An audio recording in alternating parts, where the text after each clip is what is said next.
Yeah. Okay.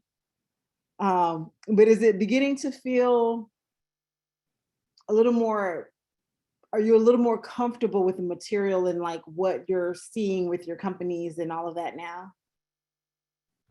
Okay, good, good. I know it's a lot, but like it's one of those you kind of have to experience it this way, because there's just so much to entrepreneurship and your business and the pieces and you and the list goes on. So I just wanted to make sure that we still checking in and see if we're okay. So we always start with housekeeping. Housekeeping, we got our assignments in last week because everyone stayed here to do that. Yay. So not something I got to harass you guys on. Where's your assignments? If you weren't with us last week, please make sure to look at the videos. The previous courses have been added to the forum. And so there is a link in the forum, or there's a forum in the forum. You should be able to find the links to all of the previous program course sessions. So if you have something you want to review and you're not clear on, or a session, or you missed something, please go to there to get that material. If you have previous assignments that you have not submitted, please get them in to get our feedback. If you have things that you submitted and you kind of want to take another stab at it, most likely you'll just have to either message them to Katie or email her separately, because I don't think the system allows you to submit an assignment more than once. JB just put in the chat, our leadership coaching is live and well and ready to get going. When you click on the link, she will have three different links. Go for the 90-minute discovery session for your first session. And then every session after that will be 60-minute session. So that first session will be a 90-minute session. And just because it takes some time to kind of like, get chatting and figure out who you are and what you got going on. So please schedule that. We're super excited. Sonia, I realize I've been butchering her name. Sonia is ready to onboard you guys, and really hoping this to be a really good experience. So like I said, I want everyone to try to schedule their first one by next week. And so please go ahead and do that. This is a service that we make available to you guys because it's very critical that you as a person are in the space that you can do your business justice, or know when to step out of the way of your business and be, in the background running your business and kind of get someone else in the front if that is not where you're comfortable. But knowing those things is important. I'm trying to think, is there any other housekeeping things? So tonight is going to be a little not as intense as the other nights. And so Katie and JB won't be here as active because tonight we're doing personas, and that should be a little more chill, kind of a thing to think through. Everything is still something to work through, but it shouldn't feel as tense. So I told them they can kind of sit back or keep cool for tonight. And so it'll just be, for the most part, me and you guys. But Katie says hi. JB's on here for a little bit, but she probably hops off after, she knows that we're good. Yes. So yes, JB just reminding me no more housekeeping. So she's probably gonna head out shortly. So yeah, it's a lot for us on the back end in terms of the stuff that we have to do during the day to get ready for the evenings and then do the evenings. And so I appreciate it because this is probably the second time in the 6 years I've been running this that I've had help. So normally I'm the one grading your assignments. I'm the one on the phone with you guys. I'm the one setting up the stuff, and I'm kind of, all over the place. So this has been nice, but it's also given me a chance to observe how we design the program and where some areas that we can improve. So I do appreciate that. And I appreciate your feedback as we go through this as well, because I think there's lots of different things that, with every iteration that we learn that we can do better to help meet your needs. So lots of cool and exciting things going on. But so we talked about, we're, even though it's a 10-week program, the first 5 weeks is highly targeted at design thinking. So next week should be our last week on the design thinking. And I feel like out of all the things of building your business, design thinking is probably the heaviest lift, because there are no answers out there for you but by you, because no one knows your business better than you. And so the second half is still going to be a heavy lift, but it's going to be very much on the things for your business that are very standard, right? So what is the value that you're providing to your customer, right? What is the ways you're going to make money? What are the costs? Those are things that you can easily research or calculate and figure out about your business. So those are the things that you won't have to be as much mentally taxing as everything else has been thus far. So the pace is going to pick up, but it won't be, we're switching from the mental heaviness to more of just the things that you actually have to do. And so you should see some of those changes as we go. I think that is all of the housekeeping that I can think of. We talked about the platform. I know the platform is still glitchy. We don't want to do an overhaul and try to get in there and fix the major fixes, because you guys are still actively using it for the program. And so we're patching as we go. So if anything else happens with it, just let us know. And then once we're not using it as heavy, we can kind of go in there and dig, but we don't want to break, inevitably as you fix something, you break something. So we're trying to make sure we don't do that. Like, hey, now you guys can't access it at all. So the techie in me, has that fear, because I've broken in my fair amount of things in the past. So trying to make sure we don't put that kind of a situation. So we apologize if it's still kind of funky, but work with us. So next week, just kind of a heads up before we jump in, we're going to go into the last two phases of design thinking. We're going to hit our ideation, right? Where we're now finally thinking about the ideas that matches the things that we have discovered and have figured out with our user base. And then prototyping, right? And we're going to do 2 stages of prototyping before the program, before you get to developing, or before we actually start talking about the tech. We're going to do a paper prototype or a physical prototype, and then we're going to do some wireframing. And we'll talk about that next Wednesday once we kind of get in that. And that's kind of where your design kits come into play, where we're going to build out some of our prototypes. And so we'll have more conversations about that.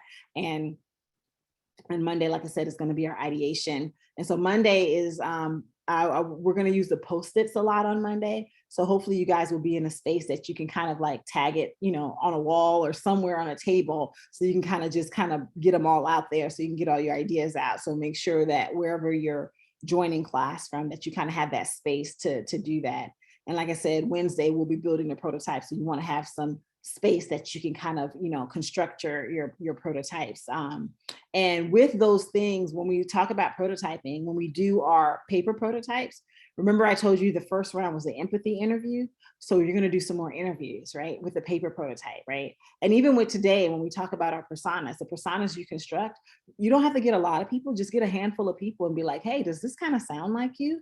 And when we do the storyboards, does this sound like your story? Because if the customers you're targeting, and you say, hey, I created a persona, and it's that sounds stupid, who do that, right? That's a problem, right? Your customers should be able to relate to the things that you're doing. And so every step of the way, as we're making decisions about our innovation, we're always going back and checking with our customers, right? Every little tweak you made, go back to your customers, hey, how does this sound? How do you feel about this? What's your feedback? And that's really because initially people can tell you, yeah, I like that. But when you start to show them stuff hey, does this, do you identify with this, right? And you can start to see really quickly, yeah, I might have missed the mark, or yeah, I'm hitting the target, right? So those are things that we're going to be looking for in the next, in terms of the stuff that we're going to move into. And so and I mentioned this to I think Sylvia, when I talked to her, or someone else, sorry, I forgot who I talked to. But the way the program works, it's a 10-week program, but the 10 weeks is when we're here together. But in terms of helping you build out an MVP, that happens towards the tail end of the 10 weeks, and it continues. You're not gonna, because think about it, if we started building your MVP at day 1, by the time we got to week 10, you'd have been like, that's garbage and I can't do anything with it, because you're going to make so many changes and iterations in your ideas during the process. So even though the program is technically 10 weeks, we actually stay with you a little bit longer to help you with that phase. And so as we start to kind of think through those different pieces, we're going to continue, and we'll have opportunities that we can check in. So we'll probably touch bases, and I'll talk about that later, post class a few times, so just see how you guys are doing, and you just have that community support. But now it's really going to be that at that time, post the 10 weeks is no longer learning, it's more doing. But we want to check in with you as you guys are doing the do, so to speak.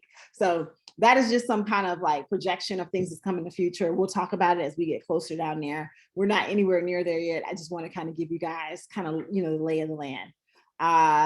So I think with all the housekeeping done, anybody have any questions or go ahead. I think Bernicia, were you raising your hand? I had one. Oh, go ahead, Lisa.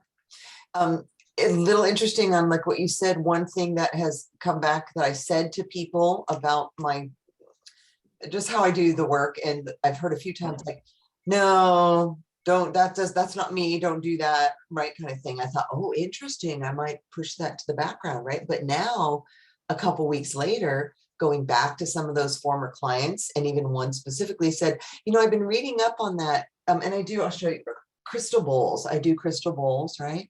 You know what these are? And so now this lady's like, I've been reading up on some of that stuff you were talking about, and I really like to know more about that. I'm like, so I had it, you know, so does that kind of happen where they turn you away and then they pull you back?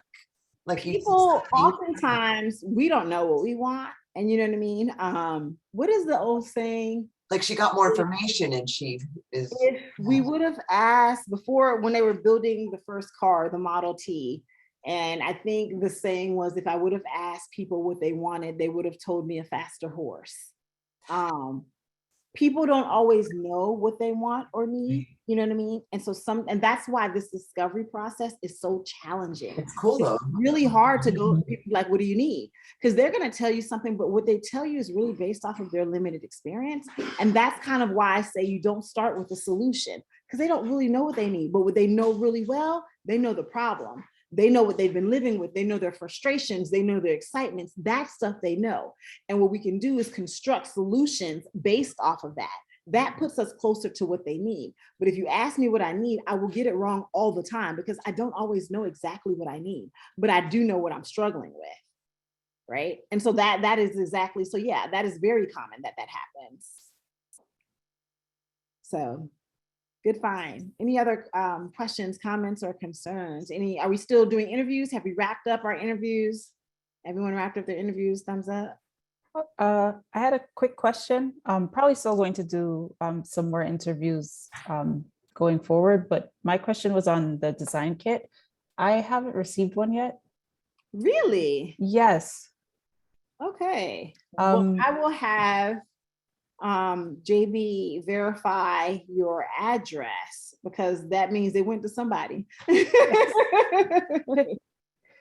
So I will make a note for JB to verify the address that we have on file for you. Did you fill out the form, the participant form? Yes. Okay. So yeah. I can also send her a note. I can just send her one quickly so you don't have to. Yeah. You can send her a message that you haven't received. Has everybody else received their kits? Oh, yes, Nas. Okay. You said yes, Ines? I was saying that's the box that we received. Yep. Yeah. Okay. Yeah. Okay. So that's good to know. Thank you for letting me know that. All right. So yes. Other questions or concerns? I see Varsha, you're still interviewing, and you guys can continue interviewing. I just want you to have at least enough so you can try your hands. Almost a lot of things, especially when we hit the second 5 weeks, a lot of things we're going to cover, you might not be at a stage that you can take full advantage of it, or there might be still things you're going to do. That's okay. I want you to have enough so you can do the next pieces, right? And so I wanted you to have enough interview data so you can figure out how to do some of that initial analysis that we were talking about. And even if you do have more interviews to do, you at least know the process of when you get it, how to do that analysis, how to do that mapping, right? And so you want to continue that process and see if it changes the scope, right? Say you did the first 5 interviews and here are the main categories that bubble to the top.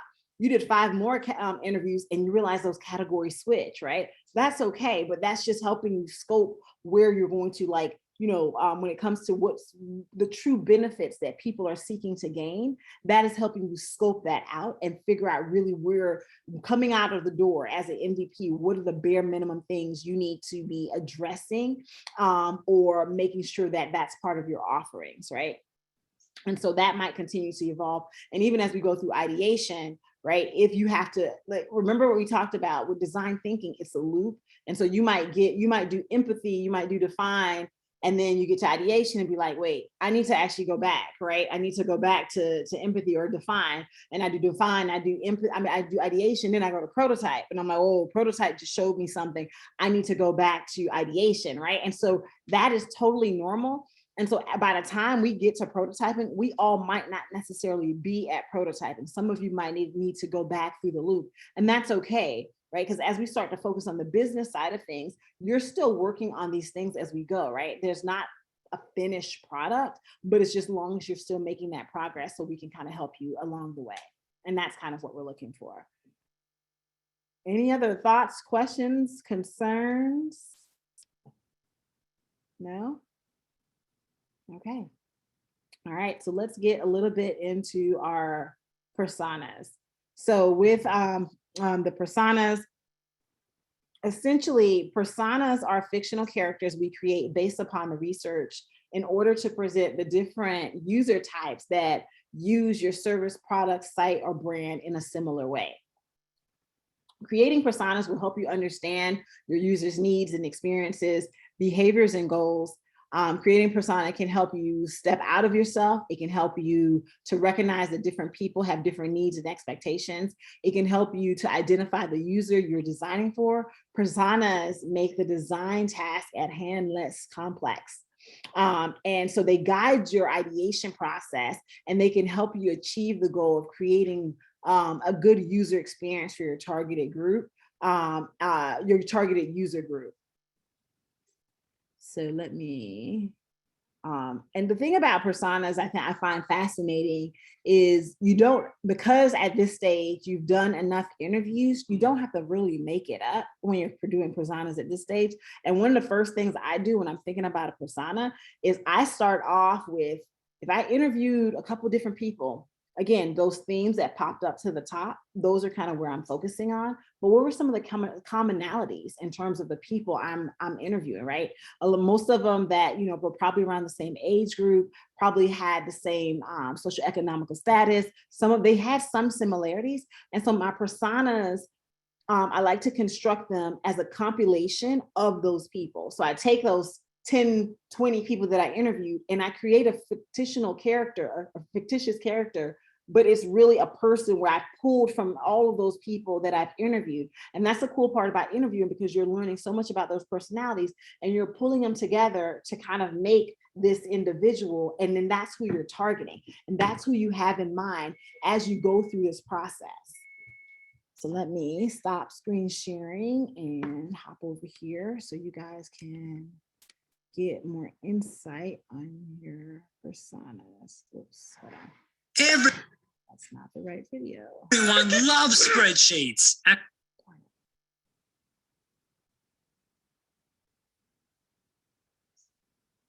Pauses. Not giving me what I need. Okay.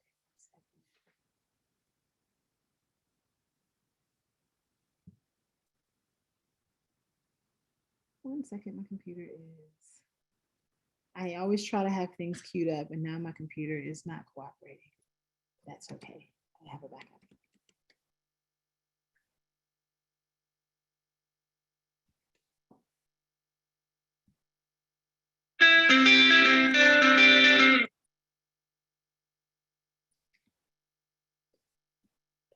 There you go.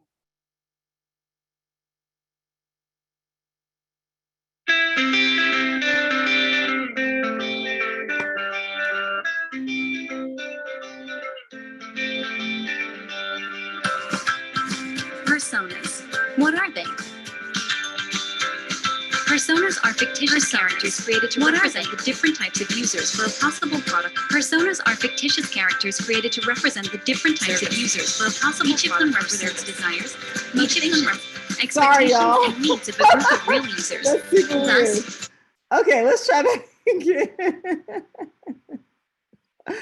Oh no, that was very weird. Okay, here we go. Personas. What are they? Personas are fictitious characters created to represent the different types of users for a possible product or service. Each of them represents desires, motivations, expectations, and needs of a group of real users, thus helping the project team obtain empathy with the different client profiles that might be found on the market. The tool can be used at various stages of the process, but it is particularly useful in the idea generation and evaluation stage. When looking for a persona individually while trying to solve their problems, innovative ideas are created. They will guide the creation of specific solutions for their needs and behaviors. From the field research are identified the user's relevant characteristics and their polarities. For example, young and old, technological and non-technological, among others. Hence, these aspects are combined to create different personas that represent the user's extreme profiles for products and services. Finally, names should be assigned and stories created with the needs that enable the personification of this archetype.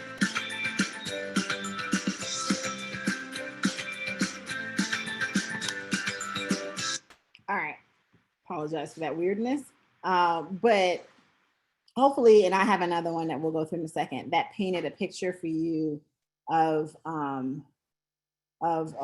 what the basics of a persona. And it's, you know, just more of, like I said, I always do kind of multiple ways of looking at the same thing, but it should just really give you an idea. And I alluded to some of this when we spoke towards the end of the class last week, that essentially with your personas, what you're doing is constructing a character. So name your favorite movie or TV character. Anybody?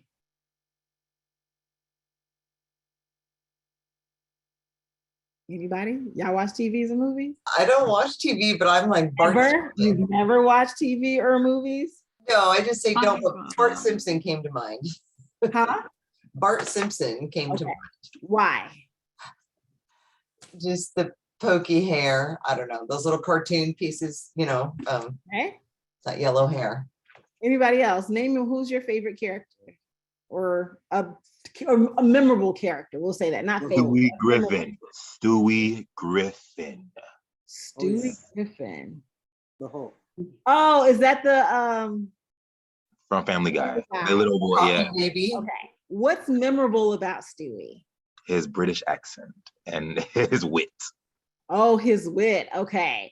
And so when you think about there's certain things that are pretty predictable, like if you see certain things enter a scene, you can almost predict how your character is going to respond. Yay?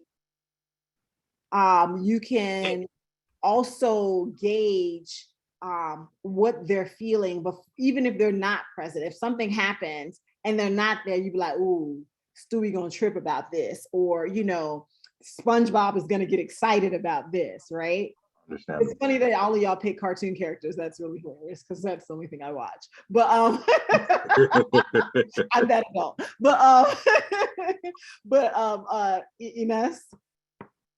I was just gonna pick a non. Sure, go ahead. I was thinking John Travolta in John Travolta. I was gonna say Dirty Dancing, but he wasn't in Dirty Dancing. He was. Are you thinking Grease? Grease. Staying Alive. How I was old also are we thinking going? Staying Alive, but so sorry. It's all good. It's all good. Perfect Them like persona though. Mhm. If you've ever read a book that's been converted to a movie, or vice versa, you watched a movie that was once a book, one of the things that tends to stand out is there's so much detail in the book that is very subtle in the movie, right? And so in a book, they will explain to you why a person is frowning from some childhood trauma to this and other stuff, right? In the movie, something will happen, you'll see a slight frown and you keep it moving and you completely miss it. Like, how was that like even something I was supposed to pay attention to, right? And that is essentially very much true when you're thinking about your persona. Not to say I need to know why your customers are, frowning or sad, or why one cheek one lip curls and the other one doesn't, right? Like, it's not necessarily that level of detail, but understanding, like, when it comes to your innovation, like, what aspects of it is going to excite them, what aspects of it that they'll be like, that's cool, but if you're addressing this need, I'll just kind of take it right. And so what things in terms of the needs that are being met and unmet, how does that impact them, right? And how do you leverage those things? These are the things that we're trying to kind of gauge in our persona. And the thing about a persona is it helps you kind of have a contextualized view as you're working on these different pieces of your innovation. I don't have to think about who was person number 5 that I interviewed, right? I've created a snapshot of them. And so I'm always going to, like, and one of the things like I do sometimes when I'm creating something, I'll create that snapshot and I'll just post it on the wall, right? And as I'm thinking about that business and stuff, I'm looking at them and I'm looking at their features and I'm like, okay, this piece of it is going to speak to this need. This piece of it is going to speak to that pain point, right? And I can do a line for line correlation of my why. And as I build my team, this helps you communicate stuff to your team, right? Because your team hasn't been on this journey with you, right? Or the contractors that you bring in, or all the different, like the developers, whoever is going to help you build this business, they haven't been on this journey. They haven't done that interview. So how do they get insight into how to meet that customer needs? You share this persona with them and they should be able to be like, okay, I get it. I know who we're targeting and how to reach, those pain points or provide those gains for them. So like I said, the persona is the voice of the user. It's your primary, it's normally going to be reflecting that primary high. So you think of the type of person that would most likely spend money on your product are those early adopters, that main stakeholder, right? The person you don't have to sell your solution to because they're living with that problem. As soon as they see it, they gravitate towards it. And all the other categories in the secondary, you should accommodate, right? And so you can do personas for some of those other categories too, because as you're trying to think about like the things that you have to do, the major pieces of your businesses that you have to build, you want to know, right? Like if your business has to do some, like, navigate some pretty, wicked boards in terms of licensing, right? Like or you have to work with procurement officers, but they're not your primary end user, but they are definitely a gatekeeper that you need to really navigate, then create a persona you can create personas for them too.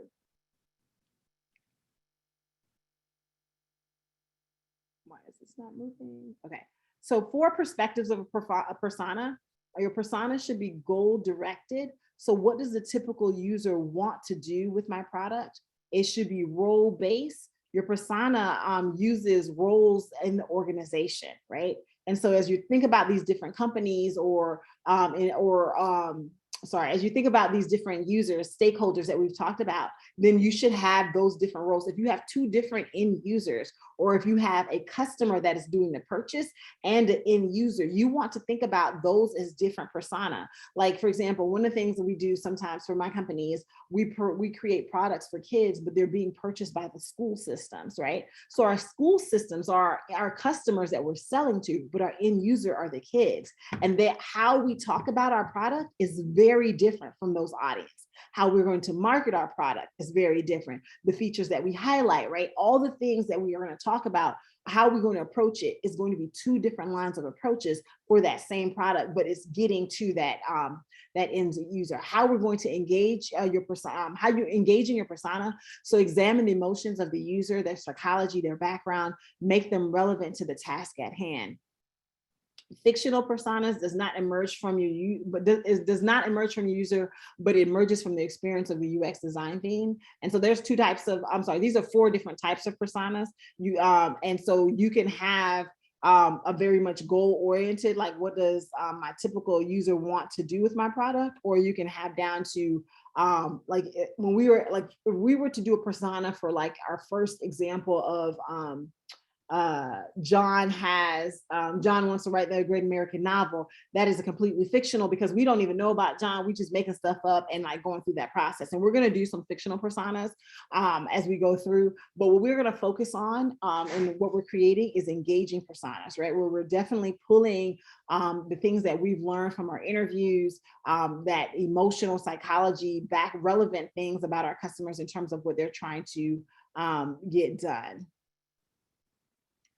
So there are 10 perspectives of a persona, and I can make this bigger if we need to, but essentially you want to think about, like we've gone through the process of finding our users, building hypothesis, verifications, finding patterns, and ongoing development. Excuse me. This is a larger poster, so it's kind of cut off, but you'll see the perspective. And these just kind of give you, the reason why I tend to include this, because it includes questions to kind of think about. So when you're thinking about like how to find your user, we've done that with a lot of our interviewing in terms of our quantitative data. But when you're finding patterns, does the initial grouping hold? Are there other groups to consider, right? As you're creating your personas and you're kind of creating like the motivations and the background, if it's stuff not meshing up, then you might need to split that out into 2 different personas, right? You want to kind of think about like, you know, your personas, you want to make them as, and this is why I use the movie characters, right? Like, I don't know if you guys remember, but there was some jokes back in the day about like a lot of like when television kind of first came out and you had these actors playing these roles, and like whoever played the villain, oftentimes, sometimes in public, like especially like, you know, like villain where they, you know, did like, especially like a woman wrong or something, little old women would go over, and I can't think of the actor name, but little old women would beat them with their purse in public. Like, I can't believe you did her like that, especially on like the soap operas and stuff, because those characters have become so real, right? That when you see the person, you like, people would forget that that is acting. They've embodied that character so much that it's like, you're a bad person and you've done some bad things, right? Like, you know, that to me is some really good acting, right? When people are attacking you because they think you're your character.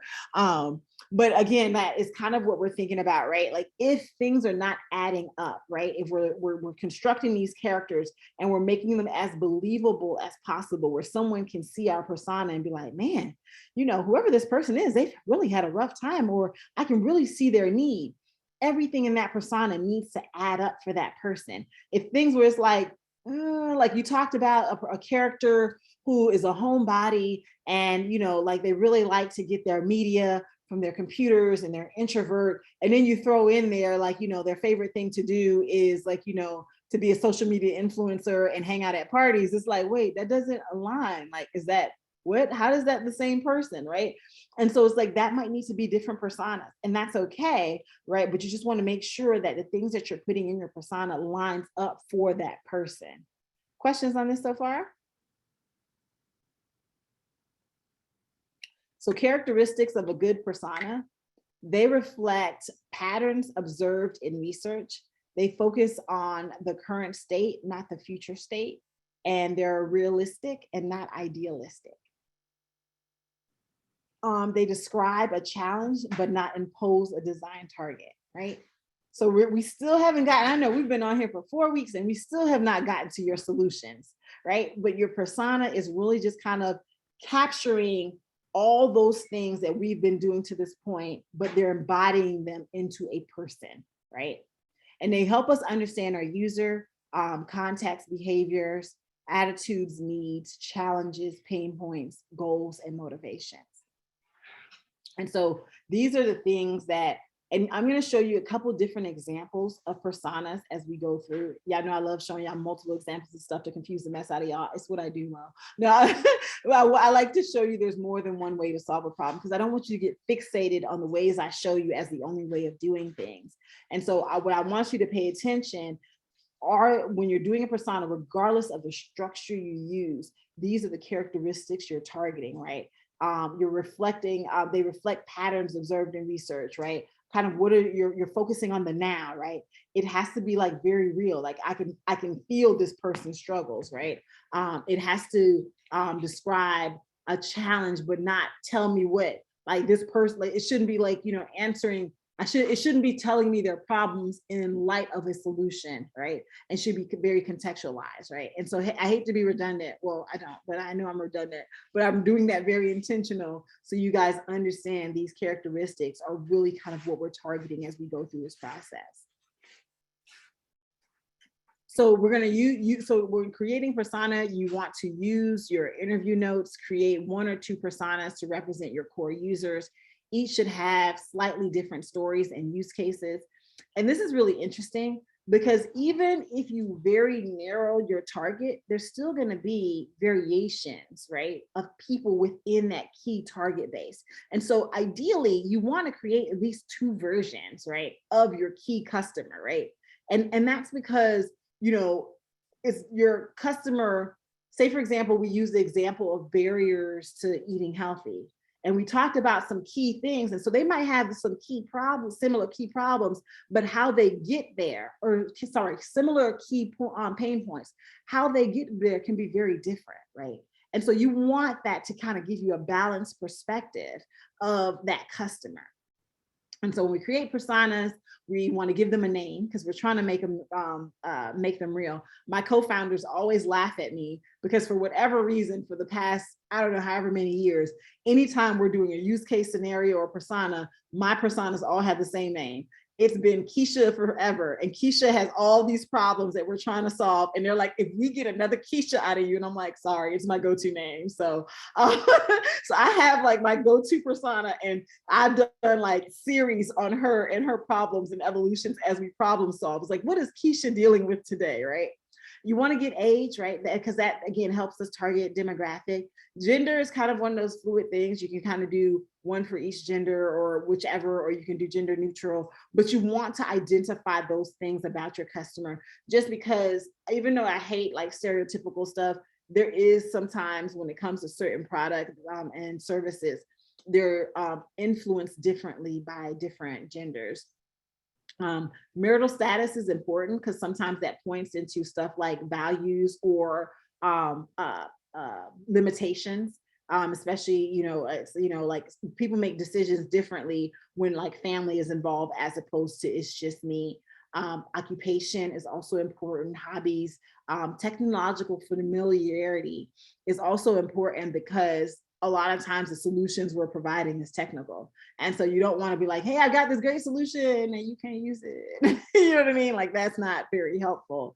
And so knowing what kind of devices they use or are familiar with is going to be very helpful. And so it prevents us from falling into the pattern of thinking that you're going to experience the application the same way others users will. Personas are designed to help you empathize with individuals who's going to use your platform. So think more as a bio as you think of, as you might see on a social website than a job description, right? And so that's kind of as you're thinking about like, what would the bio, if you were writing a bio for that summed up all the people you interviewed, what would that look like, right? And what would that entail? And you're telling that story from that perspective. But I always say, you start with the demographic stuff, right? You start with the age, gender, is kind of give you a starting point, but then after that, you're going into kind of like that bio structure about them. So give me 1 second to queue up this next video. And not to do this funky.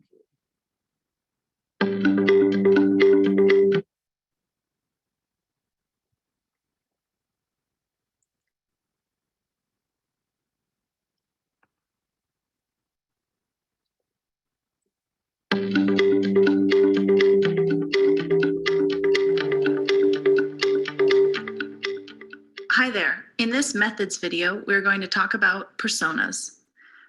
We'll cover what a persona is, how you can use this in your organization, what value it actually provides, and how to create one. First, let's start with what it is. A persona is a profile that represents a particular group of people, such as a group of customers or users, a market segment, a subset of employees, or any other stakeholder group. A persona is not a stereotype, rather, it's an archetype based on research. Even though personas are fictional, they help make groups of people with similar service needs more understandable. Often, personas are used to challenge existing definitions of market segments in an organization. Try to base your personas on common user needs, patterns, similar interests, etc. In general, be careful when using demographics for personas. Age, gender, income, and the like is data that's easy to get, and therefore it's often used in marketing to segment customers. But demographics often lead to stereotypes and not actionable insights regarding your users.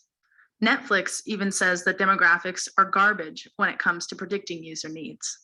So try to use your personas as a chance to break free from current ways of market segmentation and create personas that are based on research, which can ultimately help you break down silos and get away from stereotypes. Now, let's talk about how we can use this in our organization and what value it actually provides. There are 3 specific things to think about. First, personas can be used to share research findings and insights within your team, but they can also serve as a common language to align an interdisciplinary team or align multiple organizations. Second, personas can help create buy-in. They help gain buy-in on a specific user problem or need within a team or even outside of a team. Third, empathy. They help a team to get onto the same page and step into the shoes of different customer groups, to understand their needs and to check on how the work of the company actually serves the customer. For example, some companies even take a life-size cardboard cutout of their persona and they bring them to meetings to include a specific perspective. So how do we create one? There are 5 different steps. First, figure out what you want to learn about your customer. You can consider questions like, what are their goals? What are they worried about? What needs do they have? What expectations do they have of my product or service? Secondly, once you figured out some questions, go and talk to your customer. But really, third, draw on what you have. Chances are you probably know a little bit of information about your customers through things like CRM data, analytics, customer databases, order history, and so forth. These kind of things can be added to your personas. Fourth, create a draft of your persona in a pen and paper workshop. On our website, you'll find free downloads of persona templates that you can use for your workshop. If you can, include your customer in these workshops. If you can't, frontline staff who often interact with the customer are also great in these types of workshops. Fifth, try Smaply to translate your first drafts into professionally illustrated personas that you can share, edit, and further develop.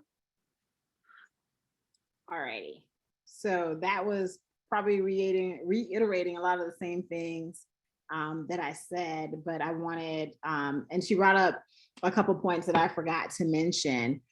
Sometimes as you're creating these personas, there's some gaps like, oh man, I didn't actually get that kind of information in the interview. And what we can do is leverage some research. So we can do some Google searches or some market research about our customer base and fill in some of those gaps. And then that's why I said you take these, once we do kind of our final rounds of personas, you take that and you ask people like, does this sound like you? Can you identify with this? And when they say no or yes, get some more feedback from them. Like how, which part, what would you change? What would you do different? And then that's how you kind of refine those personas, right? So then you're building from a solid base about your customers. Questions on this so far? I've been talking and y'all have been silent. You're giving good information, Wanda. Okay. So we're feeling good about creating personas. I think so. I'm scribbling a page of notes as I'm thinking about, oh, they have old school pride. They want simplicity. They want, as I'm hearing all that, oh, they're a senior, they're affluent, they're retired, they're divorced, right? So yeah, it's coming. Like I said, I knew today's class wouldn't be a heavy lift, but I still want to make sure you guys are good with what we're doing. And so like we mentioned, when designing a persona, you focus on the user's goal, current behavior, pain points. We've added additional fictional personal details to make our personas realistic characters, and we give them a name. And again, the more we try to tell their story, again, you're trying to write that bio and you're trying to give them and you're trying to guess with their pain points, kind of how they're going to feel about certain things. And so you want to be able to tell their stories as best as we can. Personas are good for communication, And we talked about all that, so I'm going to skip over some of this so we can kind of get to some of the good stuff and maybe get out of here early. All right, so using personas, we're going to work through some examples. So the next 2 slides, we're going to help, we're going to think about how might we help your young, busy adults overcome barriers to eating healthy. And so we're going to look at 2 people, Mark and Aurora. I want you to pay attention and see if you can answer 2 questions. What do we know about the habits of Mark? What solutions make sense for him? And what do we know about Aurora's needs and restrictions, and what solutions will make sense for her? So let's kind of look through this, and I can zoom in if you guys, can you see this pretty well? Okay. And if not, I see some struggling eyes. I don't actually know how to zoom in on this, but I'm sure I can figure it out. Let's see. Well, I can read it to you if you can't see it while I try to get it. But basically, Mark is 22. He rents a 2-bedroom apartment in Uptown Charlotte with old teammates from lacrosse, recently single, using dating apps, only child, rescued a puppy 4 months ago, currently an intern at a large sports management company, and bartender at a high-end cocktail bar on the weekends. He graduated with 3.8 in health science.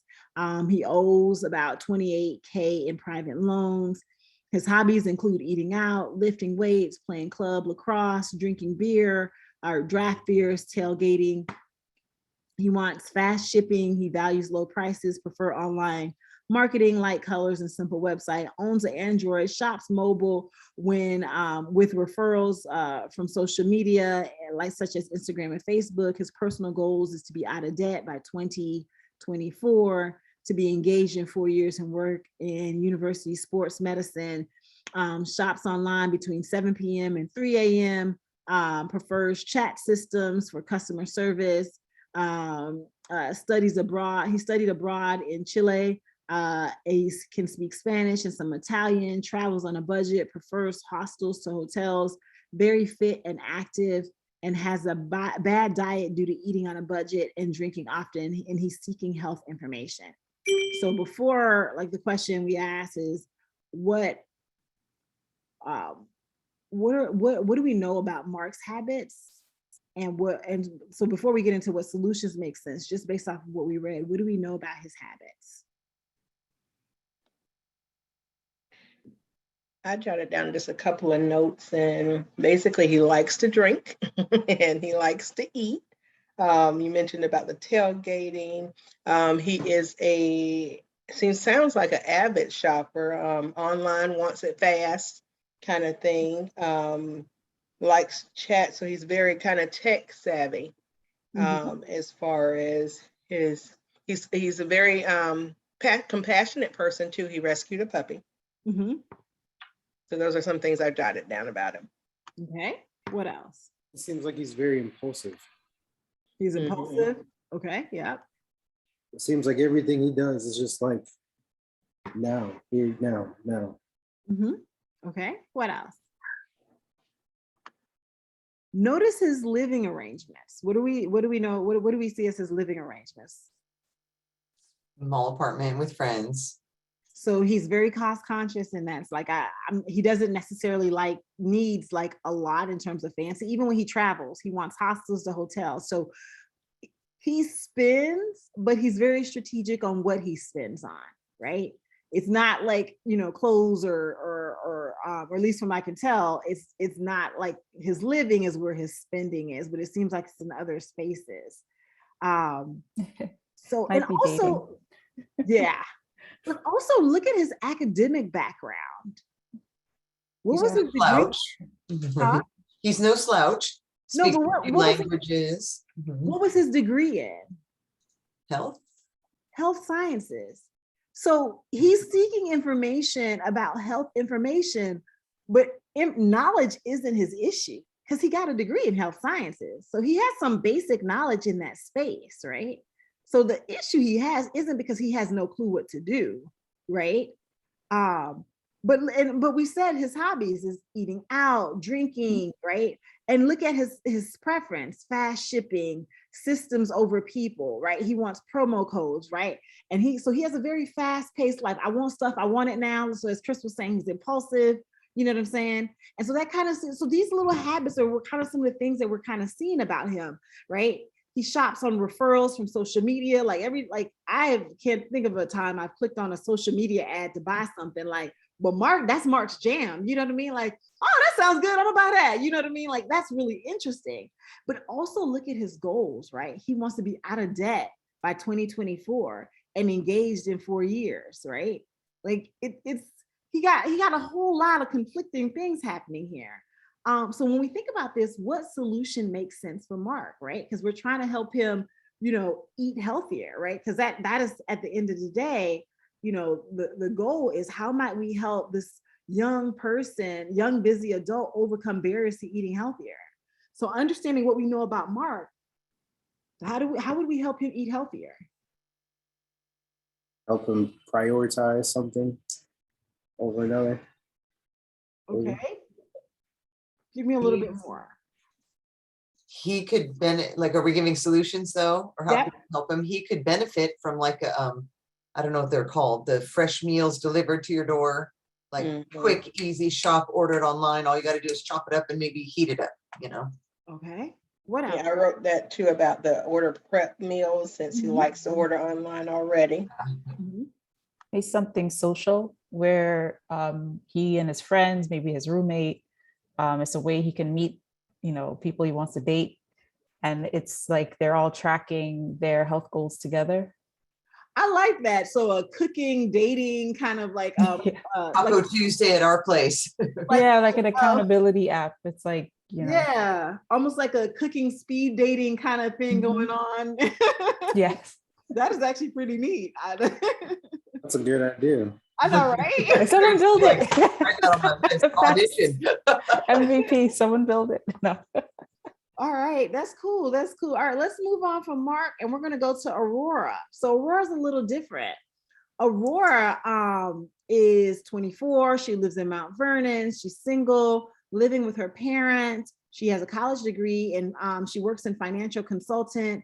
Aurora is a diabetic and she's pretty comfortable with technology. She goes to the gym 4 times a week, loves to cook, but doesn't have time. She eats out twice a week, uses insulin daily, and she works a lot.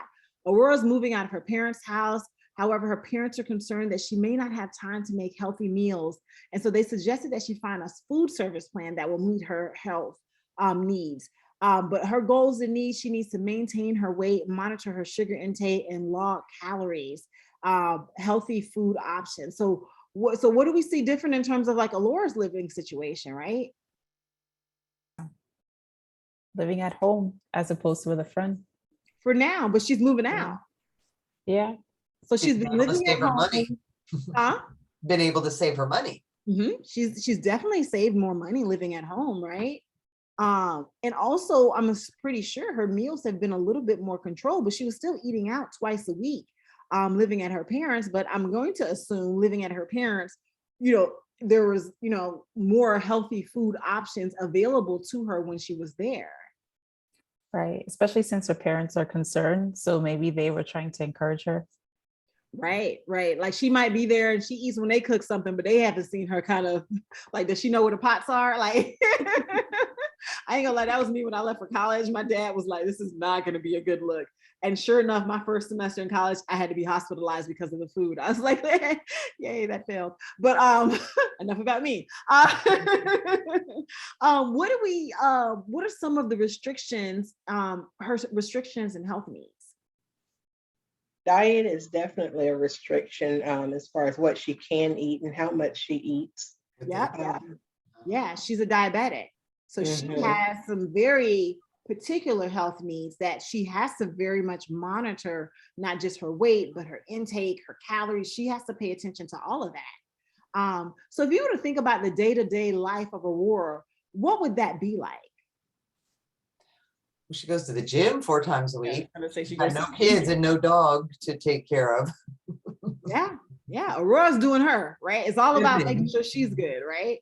So with Aurora, what kind of solution would make sense for her? Definitely something mobile, because she's saying she doesn't have time, but in terms of responsibility, she doesn't have them. It's just that she's filled her days with work in the gym and going around. So maybe as she's outside doing these different things, she has a way to track what she's eating. That's really fast. Okay. What else? What else do we think about a solution for Aurora? So they have these apps that you can track your blood sugar levels. There's a like apparatus that goes under your skin and you just tap your phone against it and it tells you what your blood sugar levels are. Maybe there's some sort of interface that can track her calories with that as well. But her goal is eating health, addressing barriers to eating healthy. So it's tracking her calories, but how is that going to help her eat healthier or get access to healthy foods?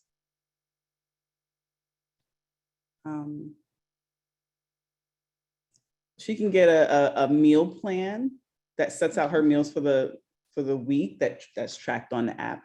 I don't know, I'm just making it up.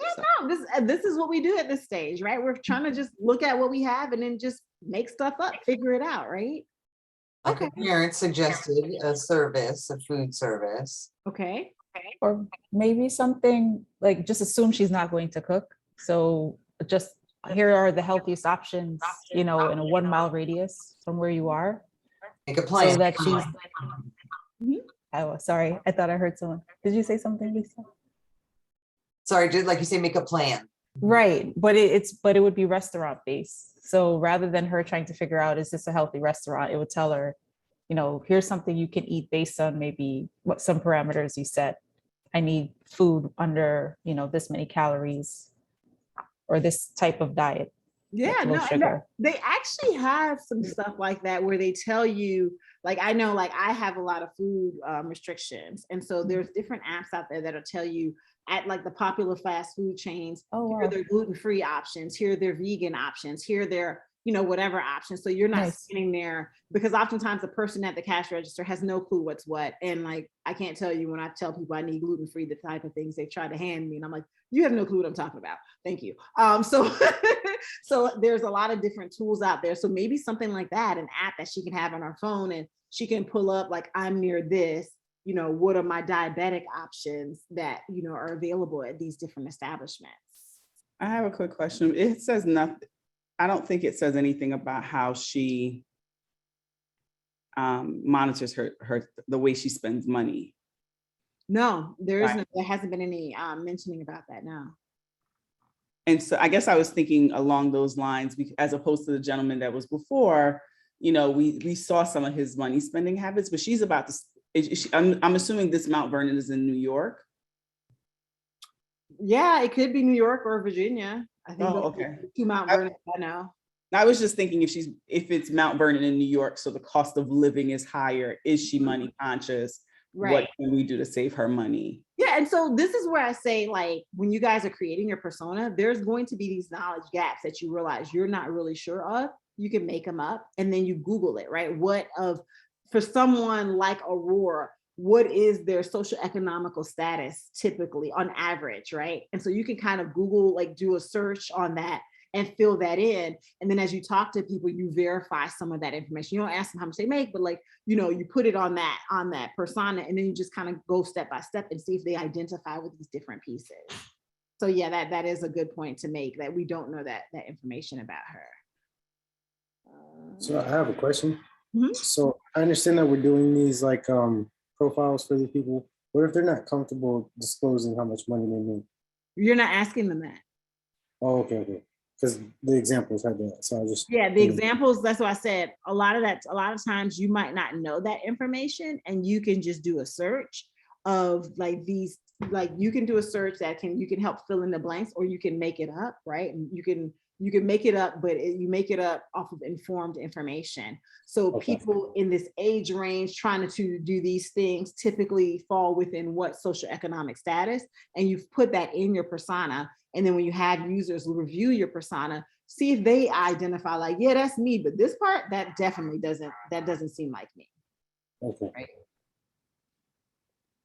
So you want to be able to finesse your personas, craft a scenario in which the person would like to use your product or service, include an image, name, quote that express the needs and goals of the user, get feedback, alter based on feedback. And so that's what I was saying, where you're going to constantly like iterate with them to make sure that the things that you know that you're thinking in terms of your encapsulation of them fits with how they see themselves. Right? They might not know what they need, but they know who they are. And so you show them stuff and they be like, yeah, that ain't me, right? Like you either are targeting wrong audience or the wrong aspect of your audience, right? And so even though, for example, we were talking about how might we meet the needs of people eating healthier, Aurora and Mark came from it from two different directions, but we were able to kind of clearly see like their end goals, right? If we were creating a healthy eating app, right, that would to meet the needs of Aurora and Mark, that's very doable because they are still of our targeted demographics. They're just thinking about aspects of, you know, like one benefit, one aspect of my platform is going to benefit one person one way and the other one another way, but I'm still meeting their needs with this platform. And so I would have a persona for Mark and Aurora. And as I'm designing my app, I'm thinking about, okay, this part, this is definitely Aurora. This is Mark is going to gravitate towards. But if I have to do that and it's too far of a stretch, then I need to narrow my target audience a little bit more.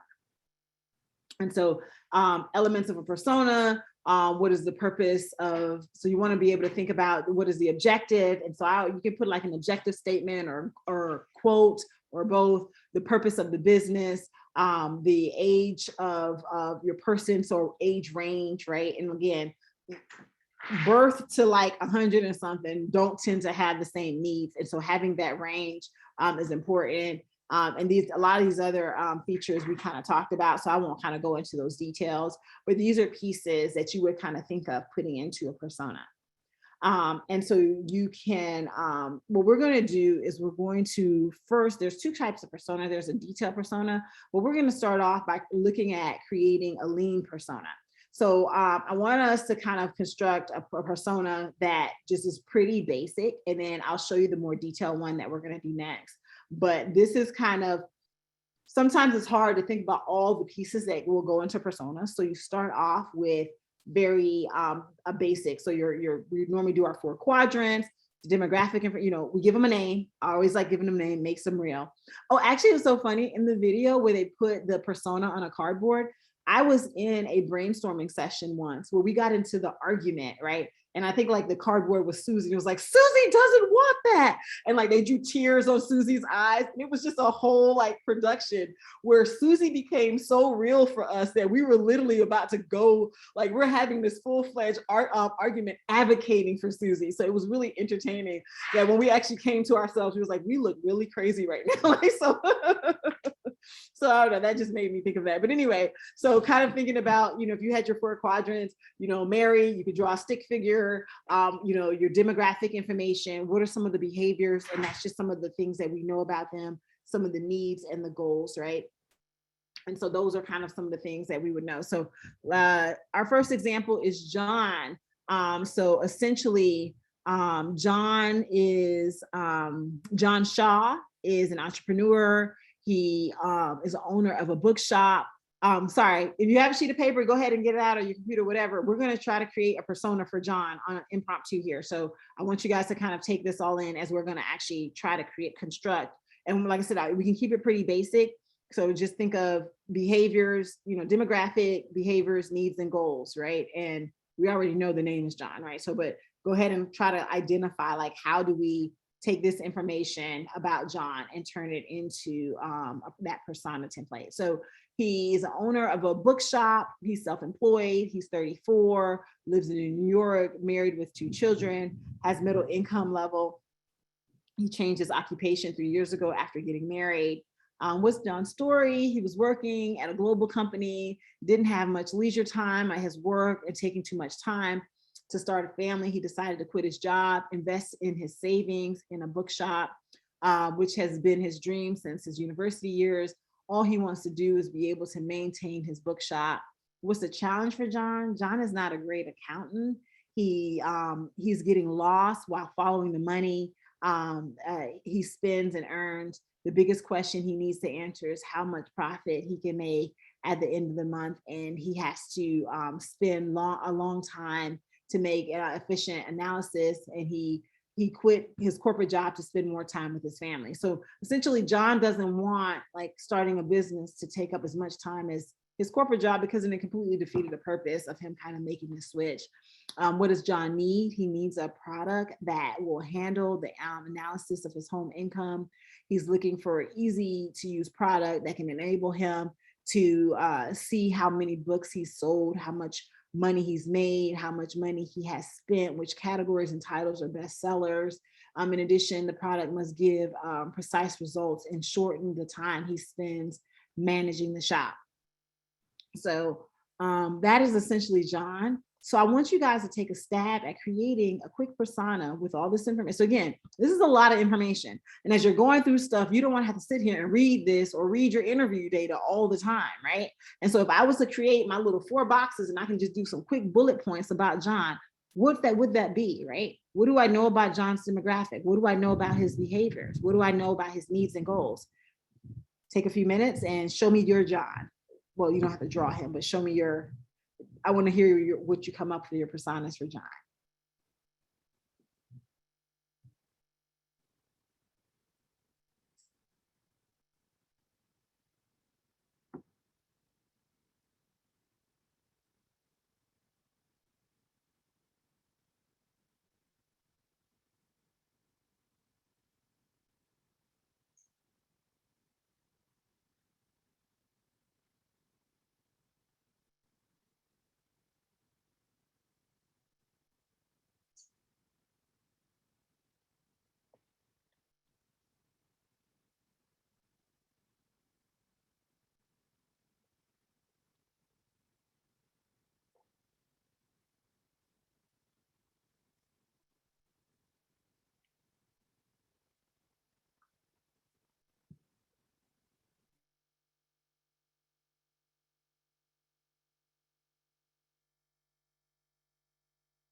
I have a quick question.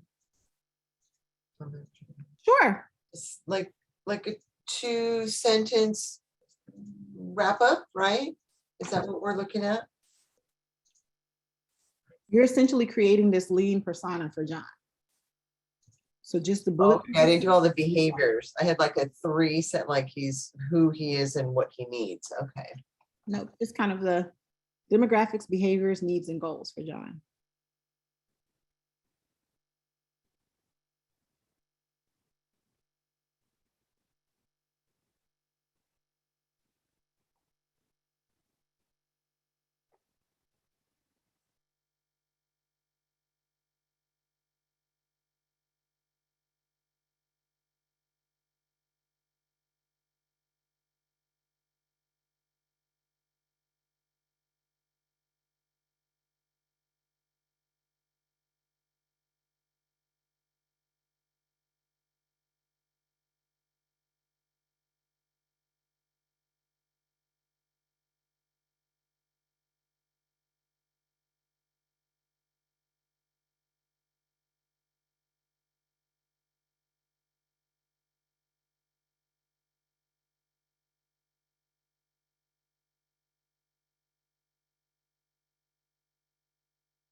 All righty, how we doing?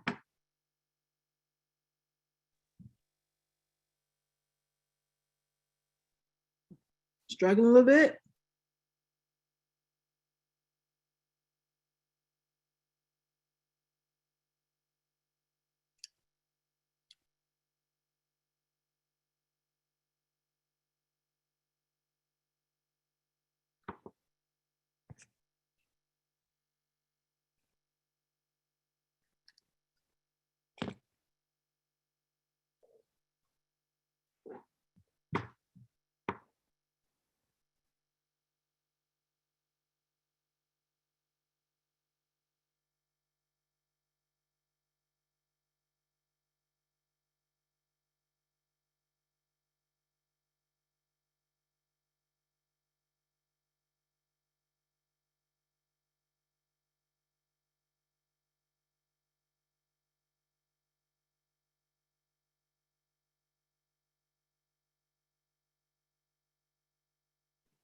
All right, so talk to me. Dale, what do you have for John's behaviors? Okay, so that's actually the only one that was my last one I was doing right now. Hold on. I'm mad you made me start there. I like to put you on the spot. That's fair. That's fair. All right. Well, while I was doing it, I was trying to read your example because I took a picture from it and I was trying to understand what his behaviors would kind of be. And those was kind of difficult to search out. Yeah, here it is. Thank you.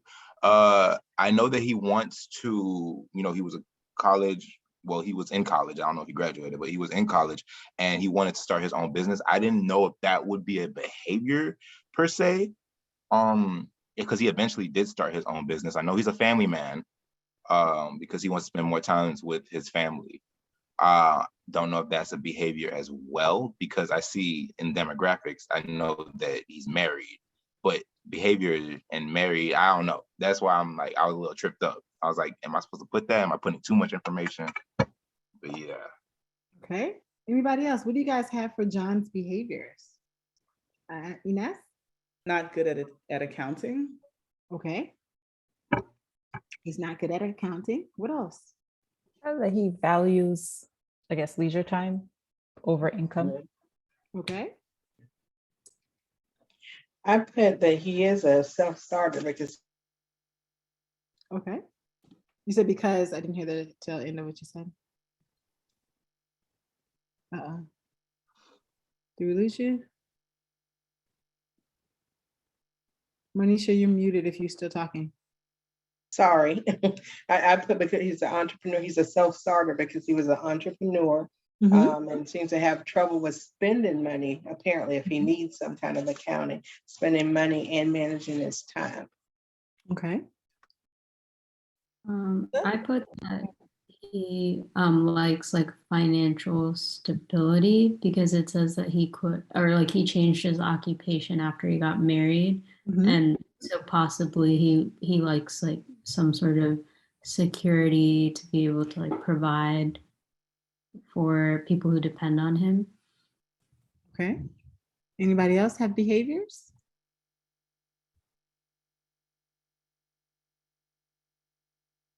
The only thing I wrote different was living his dream. An educated married father and entrepreneur living his dream as the bookstore owner, but that he regularly struggles with the accounting analysis and needs thorough accounting and inventory software to monitor his monthly money, which would free up his time to enjoy his young family.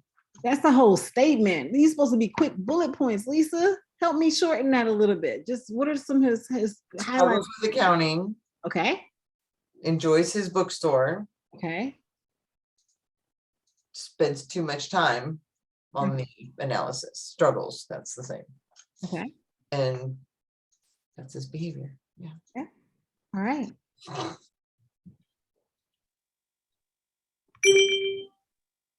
can get this thing quick. All right. So let's talk to me about needs and goals. What are some of John's his needs and goals? Ines? He needs work-life balance. Okay. Clarity on his profit margin each month. Mm-hmm. And then the stuff that's stated there, like he needs a product that will handle an analysis, and then tell him how many books he sold, what are his top sellers in the store, and something that will give him precise results. Okay. Yeah, because he's going to be heavily reliant on it. Okay. Sylvia, what are some other needs and goals of his that you wrote down?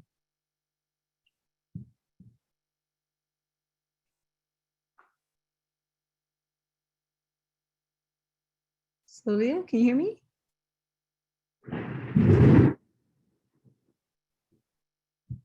No? Okay. Patrick, what are some needs and goals that he wrote that you wrote down that he might have?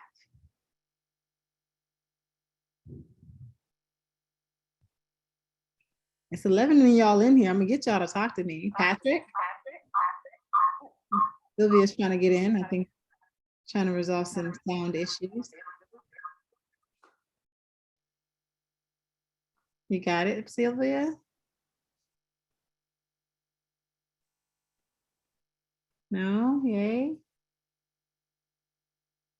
Patrick, are you there?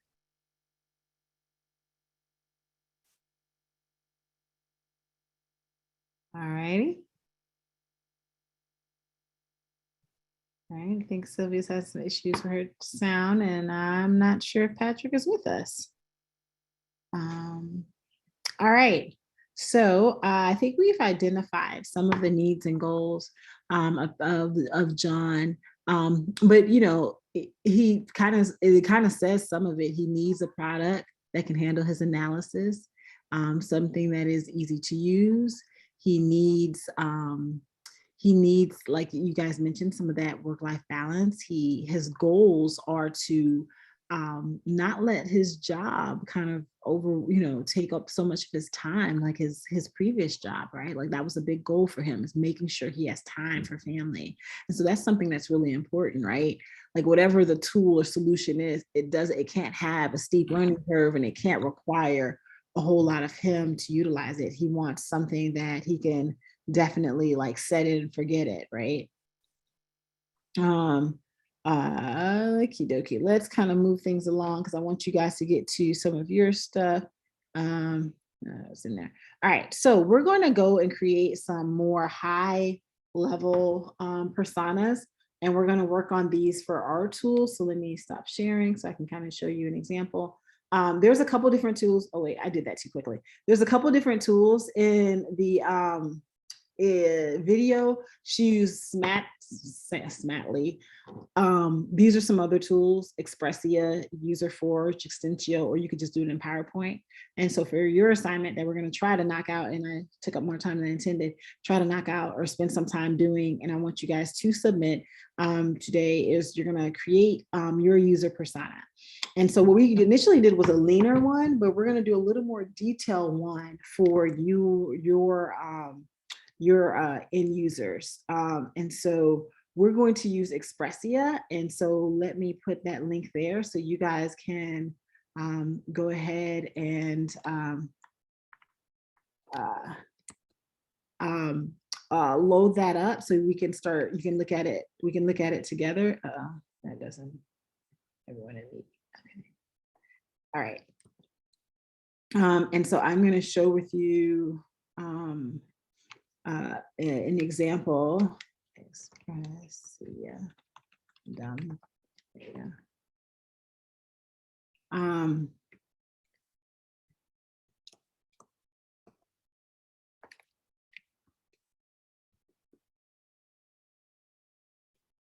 And share screen. On this window. So I see on the website that on the 10 and 5 site that the resources for creating the personas only see UserForge and Extensio. I don't see Oh, the okay. Expressia.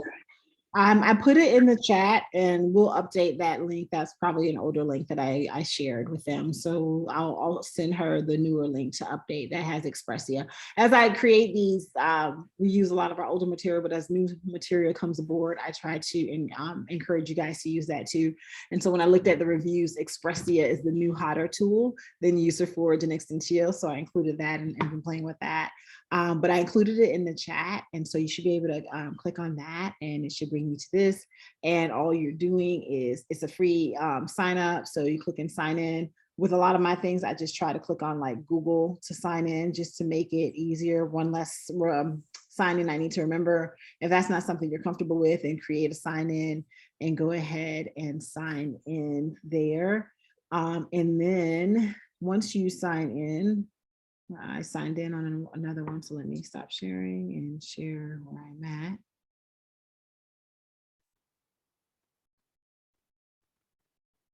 Actually, no, I should do it this way, just so you guys can see what I'm talking about. So I'll go through the whole thing with you all.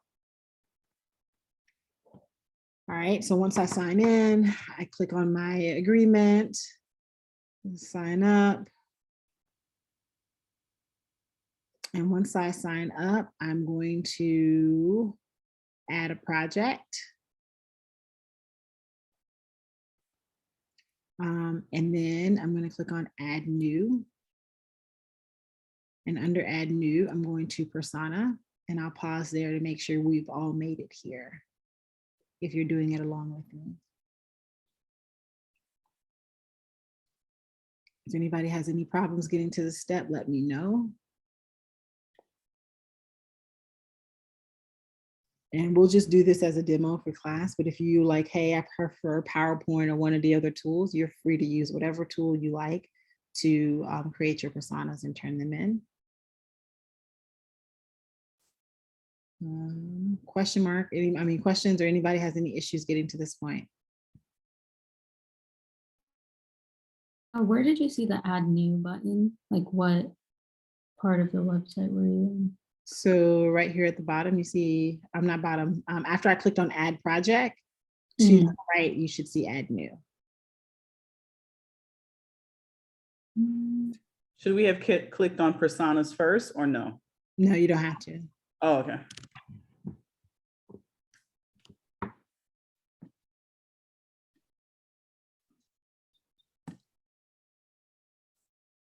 All right. When we click on add new, do we see add new map or persona? I'm seeing yeses, I'm seeing nods. For the people who have their camera off, are you guys here with me? Sylvia, are you here? Dale, are you here? Patrick, are you here?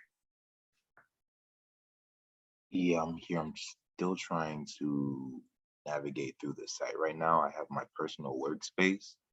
I'm trying to get to where you guys are right now. So when you got to personal workspace, there should have been a button right here in the middle that said new project. Yes. So you click on new project. Okay. And then you click on add new. Okay. Oh, I got you. Okay. All right. Sylvia, are you with us? Yes, I'm with you guys. Okay. Patrick, are you with us?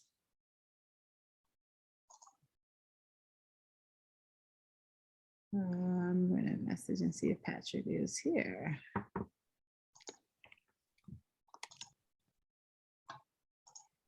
All righty. All right. So once you click on add new, you're going to have three options at the top: journey maps, personas, and impact maps. I want you to click on personas.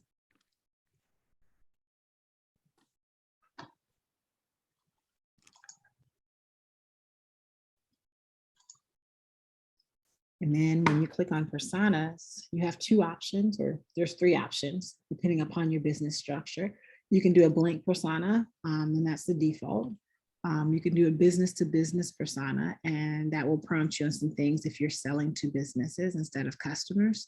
But I want everyone else, or just for the sake of this example, I want you guys to go to Persona Best Practices. So click on Persona Best Practices. When you do so, a green check mark will appear in that top left corner to know it has been selected. The top left corner of Persona Best Practices, that is, of the image there.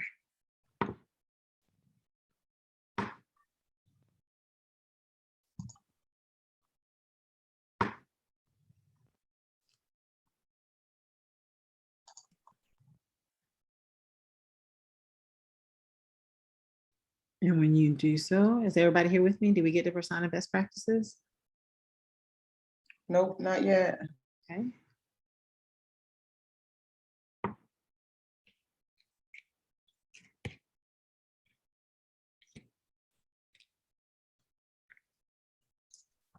Anybody having any trouble? Speak up, let me know what you're. I am now, because I had clicked on blank persona, so I scrolled down now to click on persona best practice.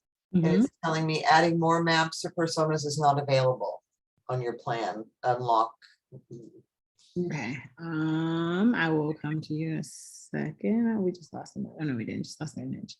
But All it right. let me do a basic. Okay, that's fine. You'll still see, and you can definitely work from basic. You can see the difference. I'm just choosing this one to kind of help us kind of think about things a little differently. So if you've clicked on Persona Best Practice, I want you to click on Add. And it will add a template of a Persona Best Practice template. And the reason why I chose this one instead of the blank ones is I wanted you guys to have access to some of these prompting questions to kind of just help you think about these different sections and what to put in them. And as you do that, you can delete this template data, but I figure that's it's just a good help to think about these different things. So there's nothing wrong with the blank ones. And if you feel like you don't need this, you can delete them all, or you can just go to the blank one as your starting point.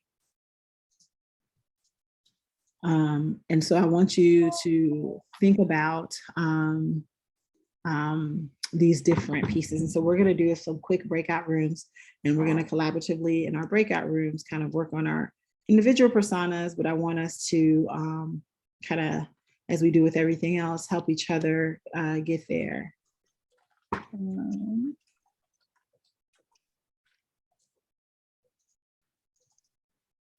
here we go. So one of the first things I do when I'm creating a persona, like I said, I want to make my persona real. And so the first thing I do is I give my persona a name. So I name my persona Sasquatch Jenkins, just because I like to be creative. So that I like to have my starting point there. I just loaded a picture of myself, but there's a couple different ways you'll see. So to change the name, I just clicked on where they had best practices and I changed the name. To change the image, you click on the current image that's there, and you can do preview, replace, or delete. And to replace, you have a couple of different options. You can upload your own image, or you can choose one of the pre-generated images. I did a quick search through here only because when we've used this in the past, some of my entrepreneurs got very frustrated because one of the other engines, I think it's either User Forge, you can only choose one of the ones from the engines, but it had limited diversity. And so the entrepreneurs thought that was very frustrating for them. So I like that this one gives you an option of, I don't want to think about it, let me just pick one that you have here, or you can kind of upgrade, but you can check off if you want female, male, or all. You give, an age range. So it's like, I want this up to 50, say 30 to 50 as my age range in terms of my participant. If I actually cared about hair color, we can do that, and then we can click generate, and it'll kind of generate some options for me there. And, I can keep playing with it and just keep hitting generate until I find, what works for me. And then I can choose whatever image that is and swap it out. I also found this one had limited women. Like it was just like a couple of women, but it was definitely more male dominated. If I want emotions, right? Like if you don't want a smiley face, if your customer is describing like some excruciating pain point, right? Like that would be kind of funky. So you can definitely choose emotions there in terms of how you want your your person to show up. So we can choose and you can modify it and hit save changes. And now Sasquatch Jenkins has a new face. And so this gives me a way of making it real. So I like to start with the easy stuff because that doesn't require much thinking. And then again, think about the background or demographic information, right? Which that's also another low hanging fruit. Like add demographic information to the name and photo. So I said, what did I say? I said I wanted him between the ages between 30 and 50. So he's somewhere between 30, or well, he's not somewhere between because this is a person. So I'm gonna say Sasquatch Jenkins is 40. And Sasquatch Jenkins lives in his parents' basements.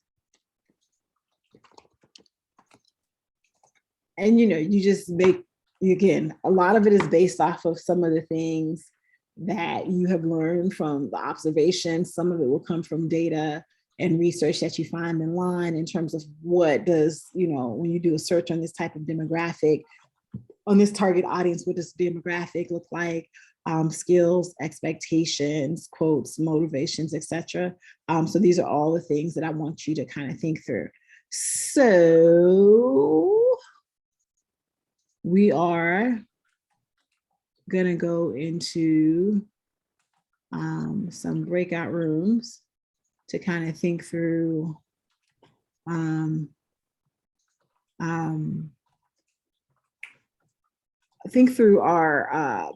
personas.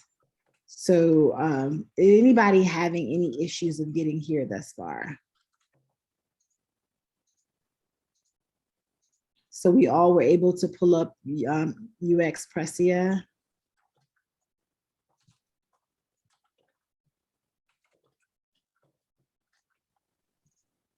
I was able to pull it up, but I am having trouble trying to get to the spot you're at now. I was going to just ask when we got in the breakout rooms to see if somebody could help me out. Okay. While everyone gets situated, I can talk you through it. Where are you? How far, or where are you at right now?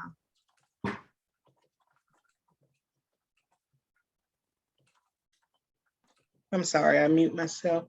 I'm on the page that says personal workspace. Mm-hmm. So do I add folder or templates? It's just showing me. Personal workspace. Does it, you see like add new? And like it says add folder. Is that right? No, you should have had an option that says just add new. One second. Oh, add project. Yep, sorry, add project. That's sorry. Okay. Add project, okay, yes. and then you'll see add new. That was my fault for. Okay. Matt. Let's see, add project. And persona. Add process. Yeah, go to persona and then scroll to the bottom, and you'll see the last one, which is persona. I forgot the name of the template just that fast. It is, one second. What is the last? Do you see, if you scroll down, do you see the last option under persona? I'm trying to, okay, click here to add one. The last option is service blueprint. No, not in persona. So, oh, that's journey maps. Okay, never mind. I see. Persona best practices. Yes. Okay, thank you. Okay. Got it. Thank you. Okay. So we're gonna take a stab at this, see how far we can get. I don't know. I feel like I should force you guys to finish this because if I let you hold on to it, then Monday I'm gonna be asking you where your persona. So you give me your thoughts. You think we can just take, do some iterations on it today and then I can trust you guys to by Monday that this is in there, or do we need to like hold you hostage tonight to make sure you submit whatever you have? I have a question because I think if we all have it up and open, it's good. I'm plugging in my stuff from before. How do we save this though and upload it or save it? Yep, we're gonna get there. So I'm gonna send you in a breakout room so you can kind of work on it, and then we'll come back together, talk about saving it and uploading, and cut loose from there. All right, so breakout rooms are open. Please join your parties, and we will go from there.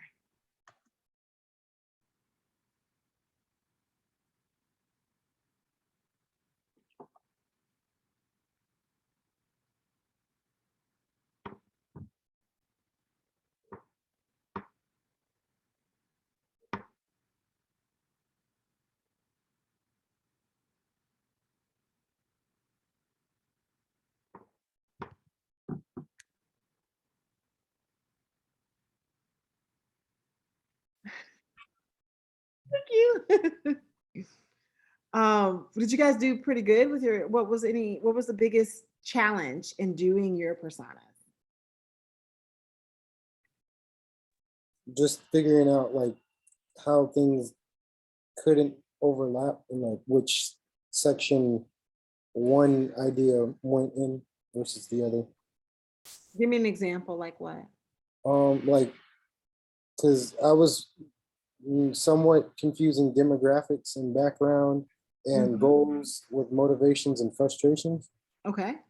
And expectations. So it's like a lot of the things that I thought blended together, but I'm trying to separate them in my head. No, that's actually a really good point that Chris brings up, right? Like it's easy to kind of think about the person very more monolithic, but then you think about, wait, like how are they different in these different areas? Like, right? Like what is different about their background versus their demographics? And that's something that you mentioned in the video. It's very easy just to see the person's demographic, like your age, but like that doesn't really tell you about their background. And their background our background is often the lens that we filter information from, right? How we interpret information, how we interact with the world is very much framed by our background. And so if a person is a former school teacher, right, then they have a way of framing things as an ER doctor, right? Their way of framing things is going to be very different. So their lens and they're based off of their background experiences but their demographic information could be exactly the same, but that background tells you, how they look at the world differently. So that is definitely, I think, something to point out, that there are some stark differences there. What were some other challenges in working on your personas? I guess so in my case, because I have a couple of different groups, so making sure that I'm not taking the information from one group and putting it into another's, like that this is just truly this one type of grower, because I have a couple in my, that came out with my interviews. Okay. And I think that's really important for you, because especially when you think about your personas, it might seem like small nuances, but your different growers have very different needs. Right? Your hobbyist versus your, I don't know, my aunt used to grow all these herbs on her, on the patio of her condo, right? Like that's very different than someone who's growing it in their farm, right? Their needs, their approaches, like, very much restricted resources, right? Like that's a very different process of growing. And if you think about those personas in terms of how you're meeting, like, again, you can still create one platform, but speaking to the needs of those two groups in that one platform is going to be different approaches. Good stuff. It sounds like anybody else, what else did we come up with? One more before we wrap that up. I still can't figure out how to click and add another, because I do have two kind of distinct. Can I just do it on paper and send it? Yeah, you can. Like I said, this was just kind of a quick and dirty way of doing it. I will sorry, I didn't expect us to go this far over, because I thought I was going to be able to get in the breakout room sooner to cover that. But I'll just cover this one thing, and then I'll send you a note. Lisa, I'll create like a Loom video to kind of show how you can add more than one. Or you might, I'll play with it and send that to you. But before we go, I just want to mention one quick thing. Someone asked about how you send it. So you would just click on export persona. And right now it's only allowing you to export for the free version, the PNG, which is fine, which is just the image. and you click on export and it will show you as it's coming any minute now. There we go. And so this is what it's going to export, my whole breakdown of Sasquatch and his persona. And then I can download that to my machine. Save as. Yeah. Got it. Thank you. Yeah, save it as an image, download it, and then import it into for your assignments, or upload it for your assignments, not import it.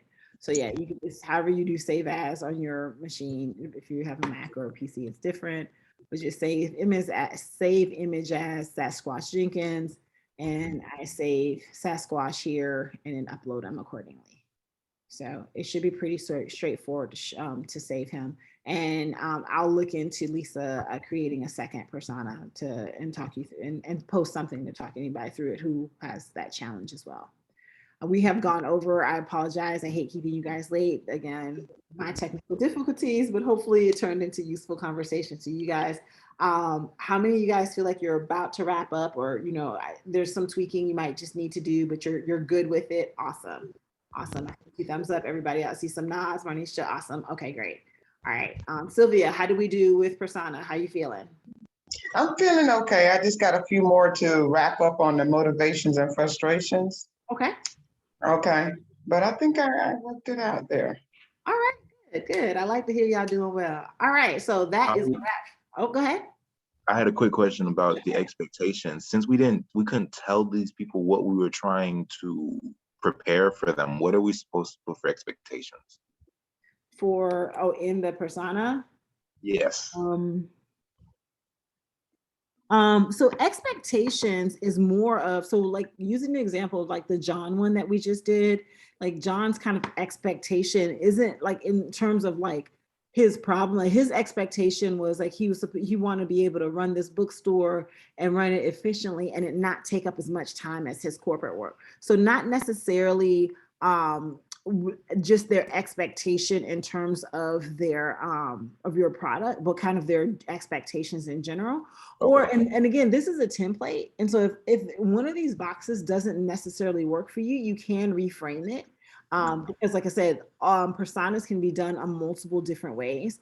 And so like, as long as the main things, the motivations, frustrations, like background is covered, we can kind of, you can relabel and reframe these other sections. Okay, perfect. Thank you. You're very welcome. Any other questions? You want these turned in by tonight as well? I want them in before Monday. So I won't say they have to be in tonight, but if I don't see at least most of them in by tomorrow night, we might start harassing you, just saying. Because I know they're not gonna happen over the weekend. So you might get some gentle nudges. You want just one persona, or you have a quantity or two? You could do one and turn it in. And if you're doing more than one, you don't necessarily have to turn it in. If you want to turn it in, you can go ahead. I'm not sure if it'll let you upload more than one. So you could upload one and email the other, or upload them and make them like, kind of one document, whichever way. But you can give us two if you want us to look at two. You can give us one. Like the minimum is one. If you know more than one, we'll definitely review it. Okay. Thank you. All right. Thank you. You guys have a good night. You too. Good night. Thank you. You as well.